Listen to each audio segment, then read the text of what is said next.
नमस्कार, आप देख रहे हैं एनडीटीवी दुनिया और मैं हूं नगमा।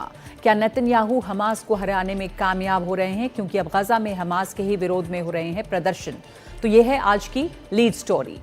गजा में हमास के खिलाफ फूटा है गुस्सा। जंग से परेशान लोग कई जगहों पर सड़कों पर उतरे और हमास से कहा कि फिलिस्तीनी बच्चे जीना चाहते हैं। गजा में अमन चैन के लिए हमास गजा छोड़े। इसके अलावा एनडीटीवी दुनिया में दिखाएंगे आपको एक रिपोर्ट सर्बिया से। सर्बिया में सिर्फ 2 से 3 सेकंड के लिए सुनाई दी एक भयानक आवाज का क्या है राज, आगे देखिएगा। और साथ साथ देखिए तस्वीर दक्षिण कोरिया की, जहां पर आग ने तांडव मचा रखा है। इसके साथ ही दिखाएंगे बारिश स्पेन की भी, जिसकी वजह से वहां पर लोग तो परेशान हैं, लेकिन कई जगहों पर सूखा झेल रहे स्पेन में अब तालाब लबालब भर गए हैं। और आखिर में अमेरिका के हवाई के सबसे सक्रिय ज्वालामुखी से एक बार फिर निकल रहा है लावा। पहले हमास का विरोध करते हुए गजा के लोग। गजा और इजराइल की जंग अक्टूबर 2023 में शुरू हुई। इसमें बड़े पैमाने पर तबाही मची। गजा में लाखों लोग मारे गए हैं और जो बची हुई आबादी है वो तंबुओं में या खंडहरों में रहने को मजबूर है, जहां पर बुनियादी सुविधाएं जैसे कि पानी, बिजली और शौचालय तक नहीं है। घर और स्कूल, अस्पताल और बाजार सभी खंडहर बन गए हैं। मरने वालों में आधे से ज्यादा बच्चे हैं, महिलाएं हैं। इस सब के बावजूद युद्ध का कोई अंत नजर नहीं आता। न हमास पूरी तरह से हारा है, न इजराइल की मुकम्मल जीत हुई है। इस बीच दोनों तरफ लोग युद्ध से थक चुके हैं। गजा में जंग से ऊब कर गजा की सड़कों पर अब पहली बार हजारों फिलिस्तीनी उतरे और हमास को उखाड़ फेंकने के नारे लगाए।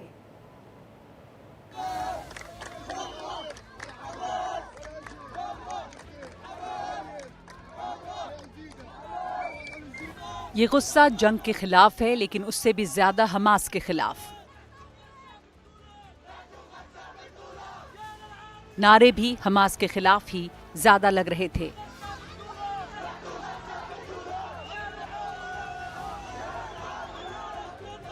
ये वो लोग हैं जो अब अपने घरों में रहना चाहते हैं, सुकून चाहते हैं, अपने बच्चों को पढ़ाना लिखाना चाहते हैं। इजराइल के साथ 2023 से जो जंग लगातार चल रही है, उसमें गजा में लाखों लोग मारे गए, लेकिन जो जिंदा हैं वो भी बस जैसे तैसे, बिना घर के और खाने पानी की किल्लत के बीच दिन गुजार रहे हैं। इजराइल ने पिछले कुछ दिनों से एक बार फिर गजा पर चौतरफा हमले शुरू कर दिए हैं। लगातार हमलों के बीच गजा के लोग हमास के खिलाफ सड़कों पर हैं। वो इस जंग से थक चुके हैं। हमास के खिलाफ इतने बड़े पैमाने पर प्रदर्शन पहली बार देखे जा रहे हैं। सोशल मीडिया पर लोगों से डेर अल बलाह, जबालिया कैंप, नुसरियात, गजा शहर, खान यूनुस, अल शुजाइया और बेतलाहिया में प्रदर्शन की अपील की गई थी। ज्यादातर जगहों पर लोग जुटे और अपने गुस्से का इजहार किया, लेकिन कुछ जगहों पर कुछ नकाबपोश लोगों ने प्रदर्शनकारियों के साथ बदसलूकी भी की।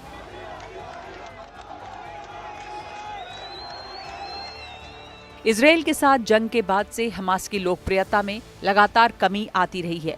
पिछले साल के सर्वे बताते हैं कि हमास के साथ 35% लोग हैं और विरोध में 26। इससे ठीक एक साल पहले करवाए गए सर्वे में हमास के साथ 71% लोग थे और 21% ने उसका विरोध किया था। इजराइल के साथ जंग की शुरुआत करने वाले हमास को जनवरी 2006 में हुए चुनावों में पहली बार जीत मिली थी। तब उसे 132 में से 74 सीटें मिली थी और विरोधी फतह को 45 सीटें।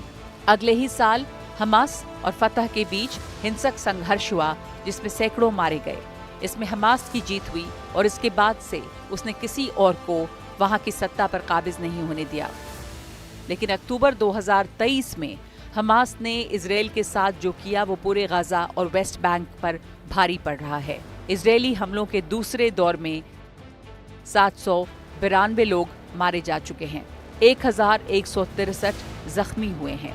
इजरायली हमलों में पिछले 24 घंटों के दौरान 62 लोगों की जान गई है, और 296 घायल हुए हैं। इजराइल का कहना है कि जो लोग मारे गए हैं उनमें से 150 हमास और दूसरे संगठनों से जुड़े हुए हैं। इजराइल ने हमास के हर बड़े नेता को खत्म कर दिया है। हमास से जुड़े 20,000 लोगों को मारने का दावा भी वो कर रहा है। हमास इतना कमजोर पहले कभी नहीं था जैसा अब है, लेकिन अपने ही लोगों का विरोध अगर जारी रहा तो इस बात में शक नहीं कि उसकी हालत और खराब हो जाएगी।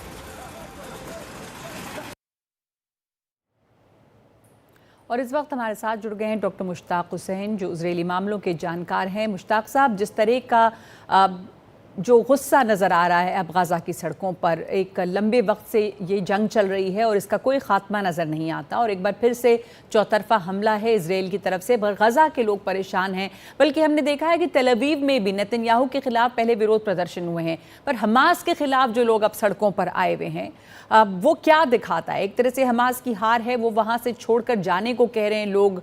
अब आपको क्या लगता है ये हमास के लिए कैसा सेटबैक है? जी नगमा जी, देखिए, गाजा पट्टी में कोई लोकतांत्रिक सरकार नहीं है। हमास वहाँ पे डिक्टेटरशिप की तरह सरकार चलाता है। तो किसी भी तरह का विरोध प्रदर्शन अपने आप में बहुत बड़ी बात हो जाती है कि लोग हमास के डर से दबे रहने के बजाय सड़कों पर निकल रहे हैं। लेकिन अगर हम ये सोचने लगे कि इस तरह के प्रदर्शन से आसान हो जाएगा कि गाजा के ऊपर से हमास का कंट्रोल खत्म कर दिया जाए, तो अभी वो थोड़ा सा प्रीमेच्योर होगा। इस तरह के प्रोटेस्ट पहले भी चलते आए हैं। एक बहुत बड़ा फैक्टर जो है अभी के विरोध प्रदर्शन का, वो ये है कि हमास की लीडरशिप के अंदर भी एक ये डिबेट चल रहा है कि क्या 7 अक्टूबर 2023 को जो ऑपरेशन किया हमास ने, जिस तरह का अटैक किया, आतंकवादी अटैक किया इजराइल पे, क्या वो नासमझी थी। फरवरी 2025 में हमास के जो फॉरेन मिनिस्टर की तरफ समझ लीजिए, मूसा अबू मरजूक एक लीडर हैं जो कतर में बेस्ड हैं। उन्होंने न्यूयॉर्क टाइम्स को एक इंटरव्यू देते हुए ये कहा था कि उन्हें लगता है कि ये एक बहुत सोची समझी हुई एक बहुत सोचा समझा हुआ स्टेप नहीं था, और हमास ने भी शायद ये नहीं सोचा था कि इतना बुरी तरह गाजा के अंदर पूरा डिस्ट्रॉय हो जाएगा और 50,000 से ज्यादा लोग मारे जाएंगे।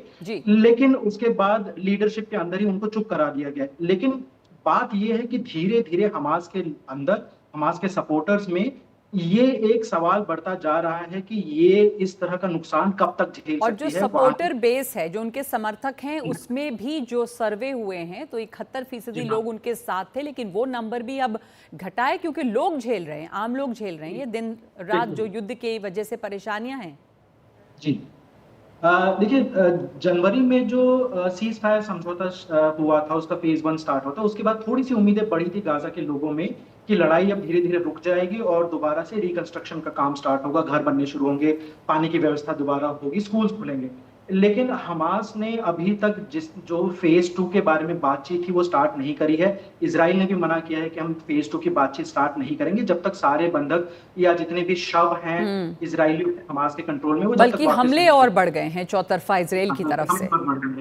तो परसों रात को इस्लामिक जिहाद की तरफ से रॉकेट अटैक हुए थे इजराइल में, और उसके बाद बेत लाहिया के लोगों को दोबारा से वो पूरा इलाका खाली करने के लिए इजरायली आर्मी ने एक ऑर्डर दिया था और वहां अटैक स्टार्ट हुए थे। इसकी वजह से ये जो प्रोटेस्ट है वो इमीडिएटली स्टार्ट हुए और लोगों ने कहना शुरू किया, बेत लाहिया में खासकर, कि हमास की जो स्ट्रेटजी है वो अब उनको समझ में नहीं आ रही है। इजराइल का विरोध करना, फिलिस्तीनी एक देश बनाना, एक मुल्क बनाना आजाद, वो समझ में आता है, लेकिन किस कीमत पर। जी। जो ये प्रदर्शन हो रहे हैं वो इसी बात पर है कि अगर लोग ही मरते रहेंगे तो देश का क्या होगा अगर लोग ही जिंदा नहीं रहेंगे तो।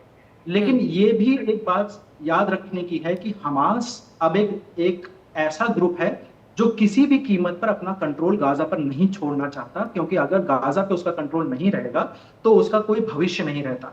हमने इस तरह के वीडियोस भी देखे हैं जो एनवाईटी, न्यूयॉर्क टाइम्स और बीबीसी में आए हैं कि हमास के लोगों ने ऐसे बहुत सारे प्रदर्शन करने वाले लोगों को या तो अरेस्ट कर लिया है या उन्हें पीट के हटा दिया है प्रदर्शन वाली जगह से। तो हमास ये नहीं बर्दाश्त करेगा कि इस तरह के जो विरोध प्रदर्शन है वो फैले।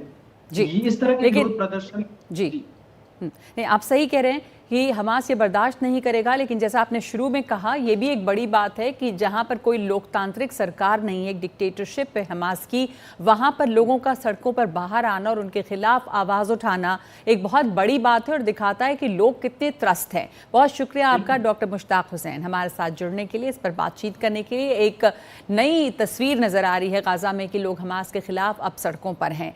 आगे बढ़ते हैं दूसरी रिपोर्ट की तरफ और बात भारत अमेरिका की। भारत और अमेरिका के बीच बुधवार को प्रस्तावित बायलैटरल ट्रेड एग्रीमेंट के कायदे कानून तय करने के लिए बातचीत शुरू हुई है। बैठक में अमेरिका की तरफ से assistant trade representative Brendan Lynch भाग ले रहे हैं। बैठक में दोनों देशों के बीच द्विपक्षीय व्यापार बढ़ाने के लिए टैरिफ और नॉन टैरिफ बाधाओं को नए सिरे से पुनर्गठित करने पर विचार हो रहा है।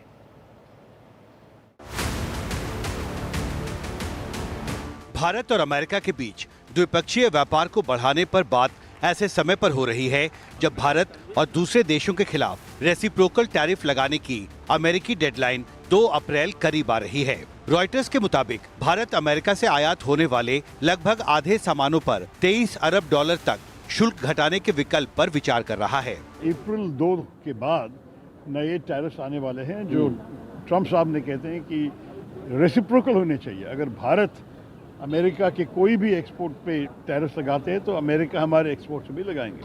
तो इसमें कुछ कठिनाई हो सकते हैं क्योंकि हमारे करीब 45 बिलियन डॉलर का सरप्लस है अमेरिका के साथ। ये काफ़ी महत्वपूर्ण है हमारे देश के लिए और अगर ये सब कम हो गया तो तकलीफ हो जा सकता है। इसलिए ये काफ़ी इम्पोर्टेंट टॉक्स है जो होने वाला है। मेरे ख्याल में अगले 3-4 दिन अमेरिका से एक डेलीगेशन आई है जो हमारे सरकार के साथ बात करेंगे। ऑटोमोबाइल जैसे सेक्टर में भारत ने ज्यादा टैरिफ लगाया है, जिसको लेकर अमेरिका अपनी नाराजगी जता चुका है। लेकिन चीन, कनाडा, मेक्सिको और ईयू के मुकाबले भारत का कारोबारी घाटा काफी कम है। ऐसे में अमेरिका रेसिप्रोकल टैरिफ लगाएगा, इसकी आशंका कम ही है। साथ ही अमेरिका ने भी कई सामानों पर गैर टैरिफ रुकावटें लगाई हैं, जिनको लेकर भारत चिंतित है। टैरिफ को लेकर के सदन के अंदर भी बहुत लोगों ने अपने अपने कंसर्न एक्सप्रेस किए हैं और सरकार का काम होता है, क्योंकि देखिए सत्ता पक्ष और विपक्ष इन मसलों पर एक जैसा सोचते हैं। वही एक संदेश जाना चाहिए जो अमेरिकन इस्टेब्लिशमेंट है उसको। निर्यातकों की संस्था federation of Indian export organisations के आकलन के मुताबिक अमेरिका अगर भारतीय सामानों पर टैरिफ बढ़ाता है तो उसका सबसे ज्यादा असर जेम्स ज्वेलरी और ऑटो पुर्जों के सेक्टर पर हो सकता है। Central board of indirect taxes और कस्टम्स के मुताबिक अमेरिका से जिन अहम सामानों का आयात किया जाता है उन पर टैरिफ या तो बहुत कम है या बिल्कुल नहीं है। नए बायलैटरल ट्रेड एग्रीमेंट के जरिए साल 2030 तक दोनों देशों के बीच द्विपक्षीय व्यापार को मौजूदा 190 बिलियन डॉलर से बढ़ाकर 500 बिलियन डॉलर करना चाहते हैं। अब इस लक्ष्य को हासिल करने के लिए दोनों देशों के सामने चुनौती टैरिफ और नॉन टैरिफ बैरियर्स पर आपसी मतभेद को जल्दी दूर करने की होगी। दिल्ली से कैमरा पर्सन गौरी प्रसाद के साथ हिमांशु शेखर, एनडीटीवी इंडिया। और पासपोर्ट नहीं तो वोट नहीं, ये है ट्रंप का नया आदेश। हफ्ते में 5 दिन डोनाल्ड ट्रंप या तो नए नए आदेश निकालते हैं या फिर दुनिया भर को कोई ना कोई धमकी देते हैं। इस बार उन्होंने चुनावी सिस्टम को सुधारने के नाम पर एक नया ऑर्डर जारी किया है, जिसमें कहा गया है कि वोटर रजिस्ट्रेशन के लिए पासपोर्ट उतना ही ज़रूरी है या उतना ही कोई और अहम दस्तावेज ज़रूरी है, तभी आप वोट दे सकेंगे। लेकिन सवाल ये है कि अमेरिका के दूसरे राज्य क्या उनके इस आदेश को मानेंगे या इसे चैलेंज करेंगे।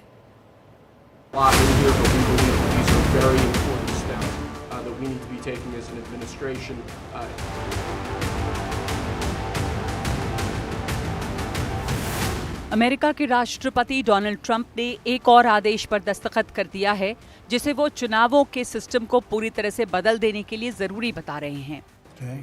You all understand that? Yes. Election fraud. You've heard the term. Will end it, hopefully. At least this will go a long way toward ending it. There are other steps that we will be taking in the coming weeks, and we think we'll be able to end up getting fair elections.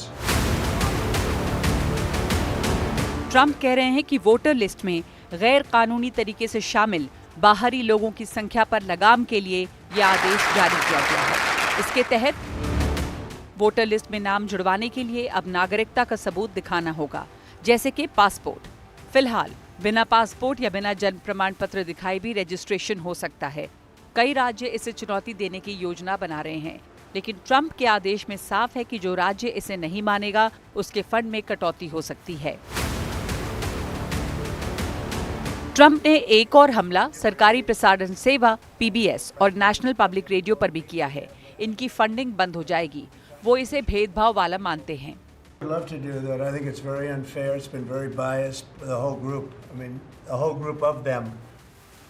Democratic party कायदे कानूनों में थोड़ी नरमी और बाहर से आने वाले लोगों को लेकर लचीले रुख की हामी रही है, लेकिन रिपब्लिकन पार्टी के ट्रंप को लगता है कि इनकी वजह से सरकारी पैसा बर्बाद होता है और देश में गैर कानूनी तौर पर आने वाले लोगों की संख्या बढ़ती है। और अब दुनिया की कुछ और अहम खबरें देखते हैं कोने कोने से।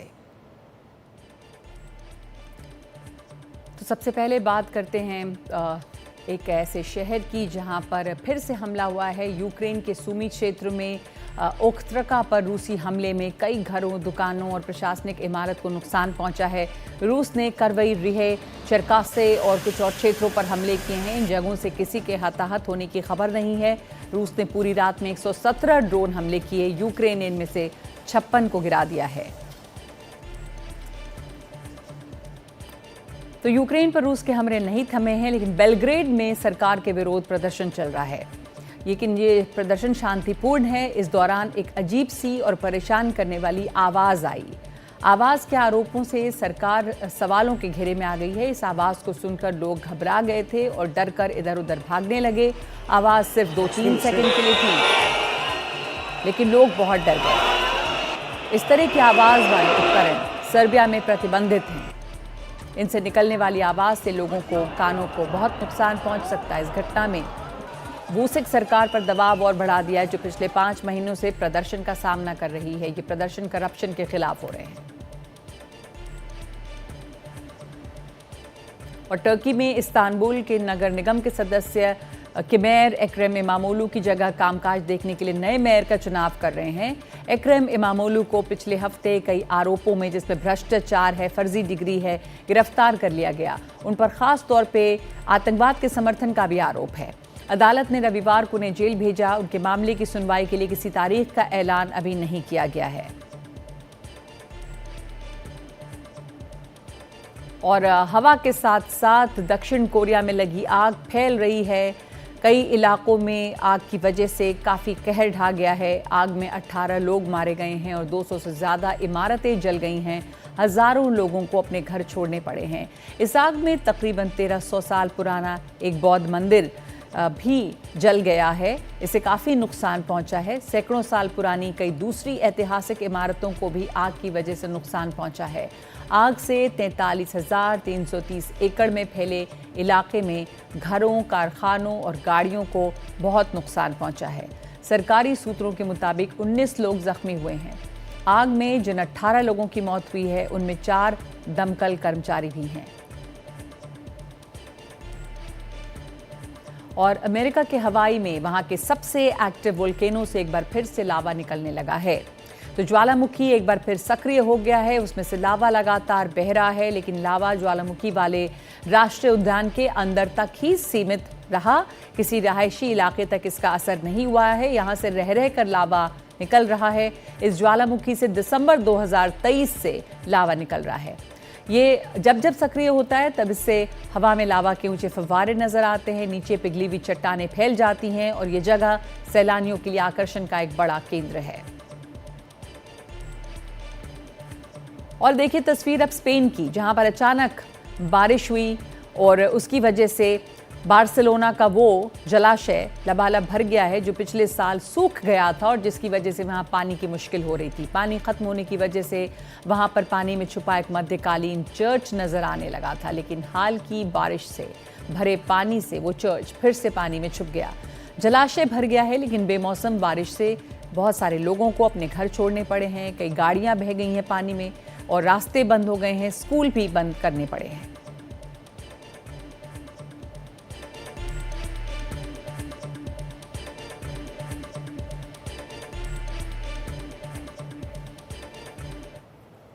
तो एनडीटीवी दुनिया में आज के लिए इतना ही।